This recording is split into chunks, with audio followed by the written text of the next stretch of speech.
No, tak vítajte v Kyrgyzsku. Zem plná koní znovu. A jurty sa vymenili za prívesy. Ináč je to podľa mňa aj praktickejšie. Čo môže byť celkom aj fajn. Na takomto krásnom mieste.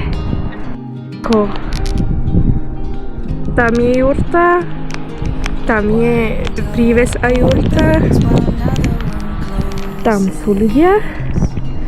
Aj tam sú ľudia. A teraz mi povedzte, kde sa môžem vyspať. Kde? Keď som strážená z vrchu i z dola. No, proste sa cítim jak obkúčeť normálne. Očúchalo mi to nohu.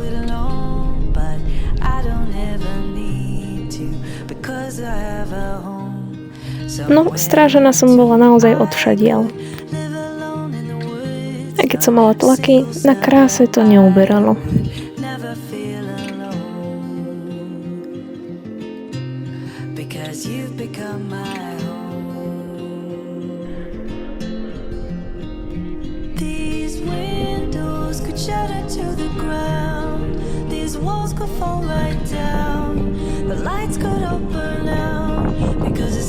V ten deň som sa rozhodla zostať nedaleko odtiaľ. Som si postavila stan a tieto dve herečky ma prišli obkúkať. Že? Idem sa okúpať na takto krásnom mieste. Proste. Tam už mám postavenú palatku. A tu už pekne. Hore mi vraveli, že mám sa zastaviť večer na čaj.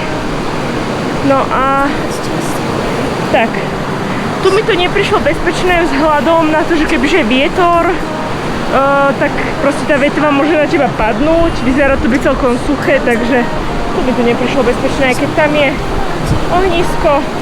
Bolo by to pekné, ale nie. Nechcem byť zabitá vetvou. To je celkom ako taká pofiderná smrť.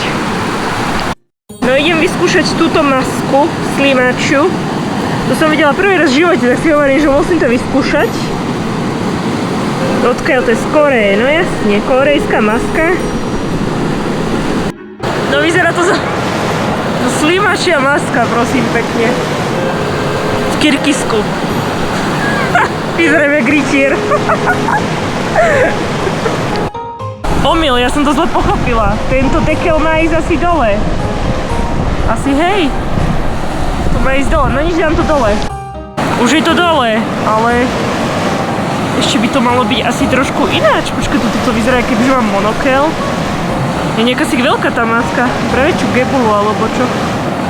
A keď ja mám dosť veľkú gebulu.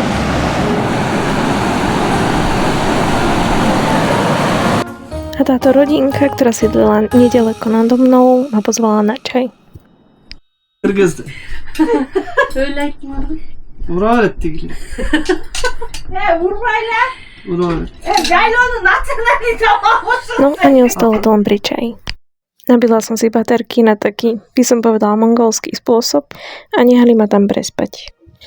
A onedlho som bola opäť na cestách. No nie je tu cesta, proste idem takto nejak močiar, jasné. Hneď zrovna z rána sa namočiť. To je logické. Zase močiare. Zase močiare. No tak, neviem, kedy to mám prejsť. Takže to budem aj tak musieť celé obchádzať. Takže to je úplne jedno. Takže tie mapy sú úplne ničomu. No dobre. Dobre vedieť. Takže môžeme v podstate po tejto ceste. No tak na rovinu. Povedali by ste, že toto je 2300 metrov nad morom? Pozrite sa sami. Lebo ja by som vôbec nepovedala, že to je 2300 metrov nad morom. Dýščím to jak taký slon. A cítim, ako to pôjde ešte do tuého, lebo dneska mám dosiahnuť 3300 metrov nad morom. Som zatiaľ 2300, takže mi chýba 1000 metrov. Až 1000 metrov hore dolu, nie? Nie, ešte mi chýba 1000 metrov, no. Prišla som teraz nejakých 50-100 metrov, tak nejak. A uvidím. Na 3300 je to ešte kus cesty. A potom ešte nájsť camping spot, takže uvidíme.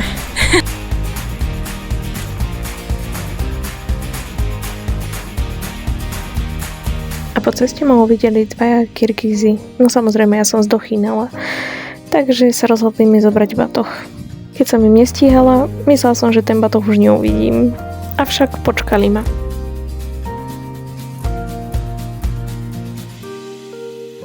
Najedli sme sa a pokračovali sme v ceste. Tentokrát pribalili na koňa aj mňa. A nechali absolútneho nejazdca jazdiť.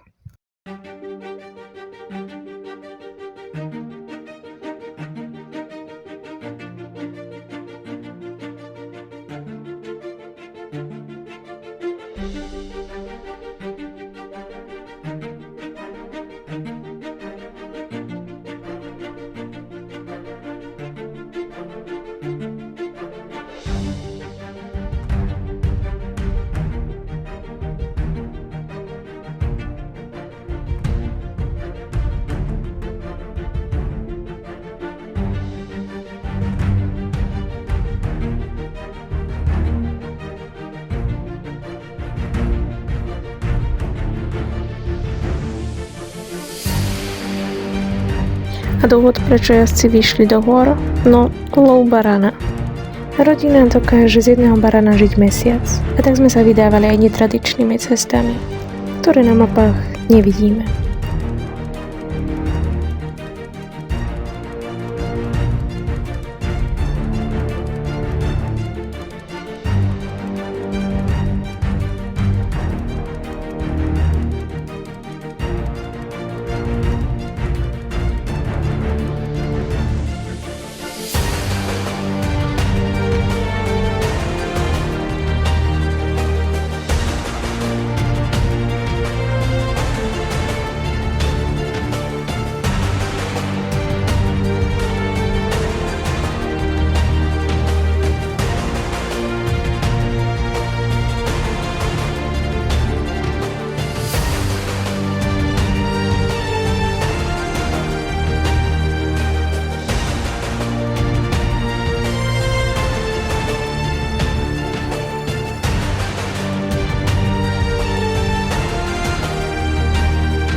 Takto sme cestovali celý deň s prestávkami na jedlo a lov.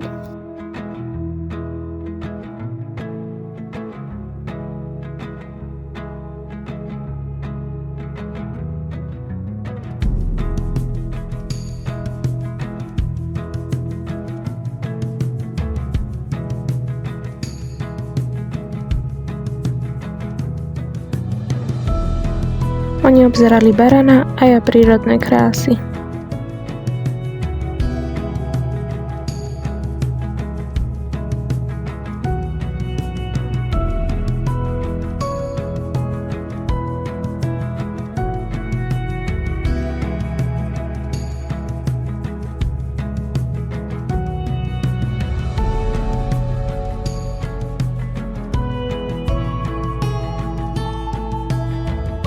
A v tomto stane sme spali, ja som mala celú miestnosť pre seba a oni druhú. A na večeru bol plov.